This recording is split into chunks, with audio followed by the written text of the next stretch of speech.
And atomic structure part 10th, जिसमें हम कुछ प्रॉब्लम सॉल्व करेंगे, न्यूमेरिकल्स प्रॉब्लम, जिसमें हमें निकालने हैं क्वांटम नंबर।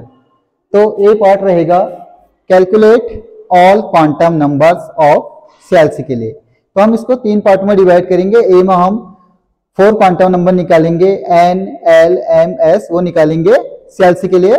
पार्ट बी में निकालेंगे हम कोई भी एटम के लिए 4 quantum number, and part C में निकालेंगे कोई भी आपका इलेक्ट्रॉनिक कॉन्फ़िगरेशन दिया है तो उस इलेक्ट्रॉनिक कॉन्फ़िगरेशन के लिए आप क्वांटम नंबर कैसे निकाल सकते हो, small N, small L, small M and small S. Principal quantum number, azimuthal quantum number, magnetic quantum number and spin quantum number. तो देखिए इसको कैसे सॉल्व करते हैं, बहुत आसान सा है। कोई भी अगर आपको सेल्स दिए होंगे, उन सेल्स के लिए आपको 4 क्वांटम नंबर को कैलकुलेट करना है। तो कैसे कैलकुलेट करोगे? कल हमने प्रीवियस चैप्टर में कुछ ऑर्बिटल बनाए थे और सेल्स शो किए थे, सब सेल्स शो किए थे। तो पहले हम उनको बना लेते हैं। देखिए सपोज करो ये कोई न्यूक्लियस है, न्यूक्लियस में प्रोटॉन और न्यूट्रॉन होते हैं। न्यूट्रॉन पे कोई चार्ज नहीं होता है, प्रोटॉन पे पॉजिटिव चार्ज होता है। तो न्यूट्रॉन पे कोई चार्ज नहीं होता है, प्रोटॉन पे पॉजिटिव चार्ज होता है। तो न्यूक्लियस पे जो चार्ज कहलाता है वो ऑल ओवर पॉजिटिव चार्ज का कहलाता है।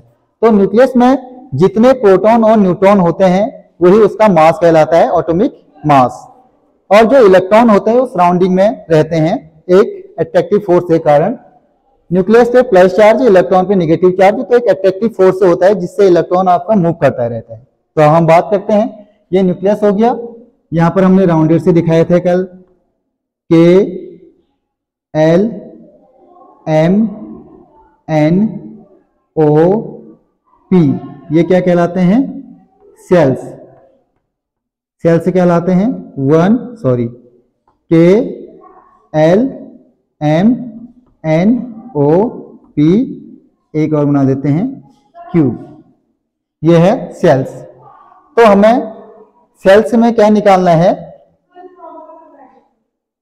टोटल क्वांटम नंबर निकालने हैं। तो इसके लिए जो n होता है वो हमने पढ़ा था, n इज इक्वल टू के लिए 1, l के लिए 2, m के लिए 3, n के लिए 4, o के लिए 5, p के लिए 6, q के लिए 7।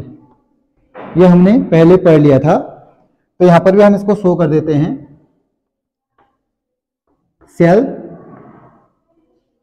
एंड n वैल्यू यानी principal number, K L M N O P Q,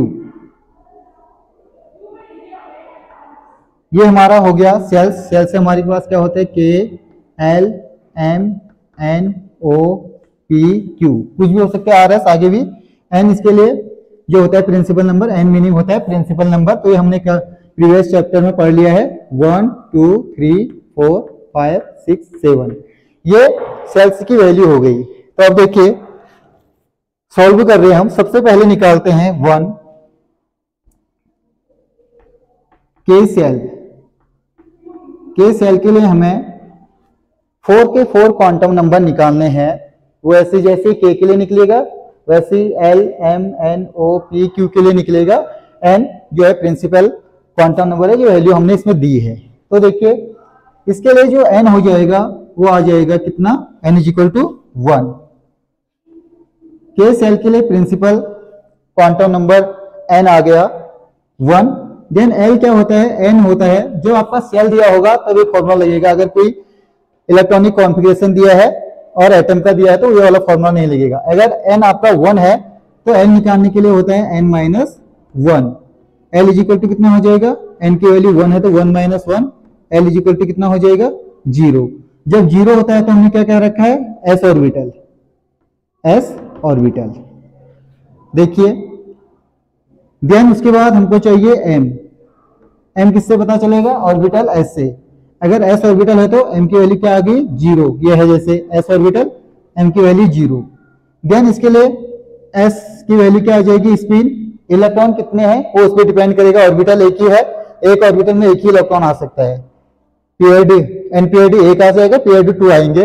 तो देखिए इसे सपोज करो इसका क्या हो गया प्लस हाफ, इसका क्या हो गया माइनस हाफ, तो ऐसा आ गया इसका प्लस माइनस 1/2। तो देख लीजिए अब n आ गया 1, l आ गया 0, m आ गया 0, s आ गया प्लस माइनस हाफ, तो इसका आंसर हो गया। देन अब सेकेंड वाला करते हैं। सेकेंड आ जाएगा L shell. L shell, L shell के लिए देखिए n कितना होता है 2, l कितना हो जाएगा n माइनस 1, n दिया है 2, 2 माइनस 1 हो गया 1, 1 होता है तो 1 को क्या कहते हैं p ऑर्बिटल। ये ऑर्बिटल का शेप है, ऑर्बिटल का पता इसलिए लगाते हैं m निकालने के लिए। तो देखिए m कितना हो जाएगा, m हो जाएगा p ऑर्बिटल है तो p में कितने ऑर्बिटल होते हैं 3, 0 प्लस माइनस 1, तो m वैल्यू आ जाएगी इसकी 0 प्लस माइनस 1। तो देखिए ये बना देते हैं यहां पर orbital 0 plus 1 minus 1, 1 2 3, 3 electron plus half वाले यानी 3/2, ये माइनस वाले माइनस 3/2, तो s क्या आ जाएगा s प्लस माइनस 3/2।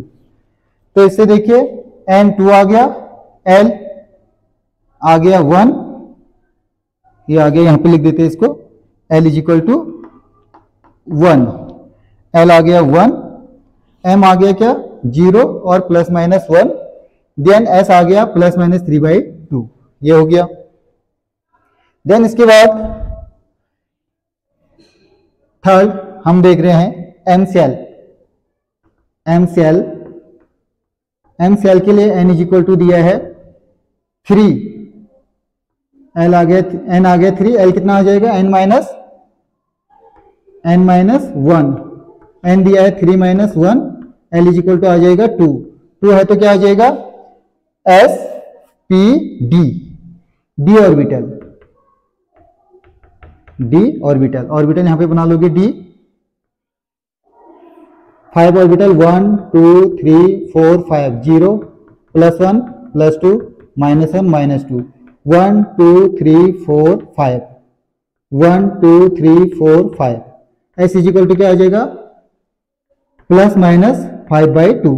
तो इसके लिए n आ गया 3, l आ गया 2 और s आ गया प्लस माइनस 5/2, लेकिन यहां पर एक हमारा बच गया है m, m देखिए ये है 0 plus minus 1 and plus minus 2, ये आ गया है। अगला है फोर्थ m n वाला है, n shell, n is equal to small n is equal to इसमें दिया है 4, principal quantum number n shell के लिए 4 आ गया, l निकालने के लिए क्या होता है n माइनस 1, n कितना है 4 माइनस 1, तो ये l आ गया कितना 3, 3 जब होता है तो इसको कहते हैं f ऑर्बिटल, ये आ गया m कितना आ जाएगा 3 आ गया तो 3 तक जाएगा, 0 आ गया plus minus 1 plus minus 2 and plus minus 3, ऐसे ही s कितना आ जाएगा, f ऑर्बिटल है तो 7 ऑर्बिटल है तो 7 ऑर्बिटल के लिए क्या आ जाएगा प्लस माइनस 7/2, तो ये आ गया इसका n 4 l 3 m 0 plus minus 1 plus minus 2 and plus minus 3, s आ गया प्लस माइनस 7/2। देन फिफ्थ आ जाएगा o ऑर्बिटल, o ऑर्बिटल, इसके लिए n दिया है 5, l कितना आ जाएगा 5 माइनस 1 यानी 4, l इज इक्वल टू 4 आ गया तो 4 क्या होता है s p d f g orbital, g orbital, g orbital में कितने ऑर्बिटल होते हैं, f में 2 जोड़ दोगे f में होते हैं 7 तो 9 हो जाएगा, तो इसके लिए 9, 4 आ गया तो इसके लिए m क्या आ जाएगा, देखो 4 तक जाने 1 0 plus minus 1 plus minus 2 plus minus 3 and plus minus 4, total count करोगे तो 2 4 6 8 9, तो मैक्सिमम 4 तक जाना है। देन इसके लिए s क्या आ जाएगा बताओ, टोटल कितने ऑर्बिटल हो गए, इसमें 7 थे तो 9 ऑर्बिटल हो गए, तो इसका आ जाएगा प्लस माइनस 9/2। देन 6 आ जाएगा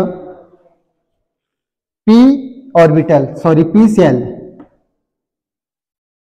सेल के लिए n इज इक्वल टू आ जाएगा, दिया है इसमें 6, n इज इक्वल टू 6, तो l कितना आ जाएगा 6 माइनस 1, ये आ जाएगा 5। 5 जब होता है तो क्या आ जाएगा, ये h आया था g, ये आ जाएगा h ऑर्बिटल। h ऑर्बिटल में कितने ऑर्बिटल होते हैं, इसमें 9 है तो इसमें 2 और जोड़ दोगे 11 हो जाएगा। तो इसके लिए m कितना आ जाएगा, यहां से शुरू करोगे, 5 है तो 0 plus minus 1 plus minus 2 plus minus 3 plus minus 4 and plus minus 5, यहां तक जाएगा। देन टोटल देख लो कितने हैं, 11 है। 5 है तो 5 प्लस 5 माइनस 10 हो गए, एक 0 है तो 11। तो इसके लिए एज वैल्यू प्लस माइनस 11/2 आ जाएगा। Last 7 Q orbital, sorry Q shell के लिए n इज इक्वल टू 7 आया है, तो l क्या आ जाएगा 7 माइनस 1 6 आ गया, तो 6 से क्या होता है i ऑर्बिटल। तो 6 का क्या करना है, 6 प्लस 6 माइनस 12 हो गए, 8 0 13। तो इसके लिए m आ जाएगा यहां से 0 plus minus 1 plus minus 2 plus minus 3 plus minus 4 plus minus 5 plus minus 6। Then s कितना आ जाएगा, टोटल 13 है तो प्लस माइनस 13/2। तो अगर आपको कोई सेल दिए हैं, उन सेल के लिए आपका ऑल क्वांटम नंबर आपको वैल्यू पुटअप करनी है, यानी निकालनी है, सॉल्व करना है। तो उसके लिए हमें ये सिंपल सा फॉर्मूला याद रखना है, ये वाला क्वेश्चन हो गया। इसी में हम L की वैल्यू भी लिख देते हैं,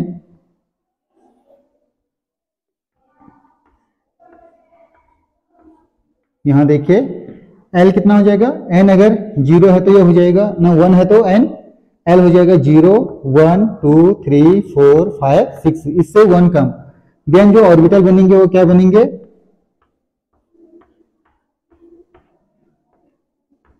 ऑर्बिटल देखिए S P D F G H I, जो हमने निकाल रखे। तो किसी भी सेल के लिए principal quantum number n, azimuthal quantum number l, magnetic quantum number m and spin quantum number s कैसे कैलकुलेट करते हैं वो हमने सारे के सारे सॉल्व कर दिए हैं। तो ये जो चार्ट रहेगा इंपॉर्टेंट रहेगा, जिसमें हमें सेल दिए हैं, n की वैल्यू, l की वैल्यू और ऑर्बिटल क्या होते हैं। आप इसका स्क्रीनशॉट ले लीजिए। Thank you so much.